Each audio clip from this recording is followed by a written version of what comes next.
(2025) रोजी सतत होत असलेल्या 4 दिवसापासून पावसाच्या अनुषंगाने आज आम्ही कलेक्टर साहेब यांना शेतकऱ्याच्या माध्यमातून निवेदन दिले व त्या निवेदनामध्ये सोयाबीन, कापूस, तूर ह्या पिकाचे अतोनात नुकसान झालेले आहे।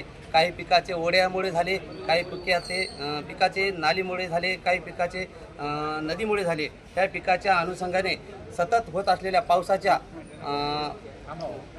परभणी तालुक्यातील 4ही मंडळात सतत 4 दिवसापासून झालेल्या पावसामुळे अतोनात शेतकऱ्यांचे नुकसान झाले व त्या नुकसानीचा पंचनामा करण्यासाठी शासनाने याची दखल घ्यावी व तात्काळ शेतकऱ्याचे पंचनामे करावी।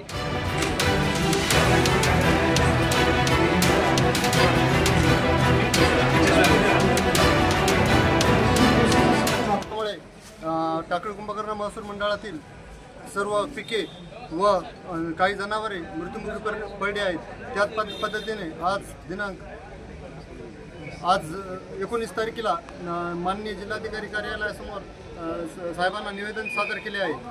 त्याच पद्धतीने झालेले कापसाचे व शेतीचे नुकसान याचे पंचनामे तात्काळ करण्यात यावी व शासनाने भरपूर प्रमाणात मदत देण्यात यावी ही विनंती निवेदनाद्वारे सादर करण्यात आली आहे। त्याचप्रमाणे कापूस हा सध्या चांगल्या अवस्थेत असून उमलण्याचे प्रमाण खूप मोठ्या प्रमाणात झालेले आहे। त्याचप्रमाणे ते झालेले नुकसान शेतकऱ्यांना तातडीने शासनाने फुलाची पाकळी या पद्धतीने मदत करण्यात यावी। अंदाजे 1700 हेक्टरचं नुकसान आमच्या टाकळी महसूल मंडळामध्ये झालेलं आहे।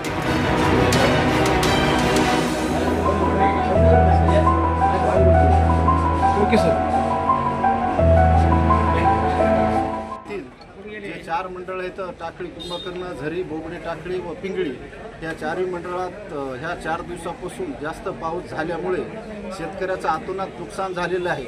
आज रोजी जरी ते पीक उभे चांगल्या पद्धतीत दिसत असले तरी ते कापूस पूर्ण उंबळून गेला आहे आणि त्या शेतीवरची जी सुपीक ही असते काळी माती ती पूर्ण वाहून गेली।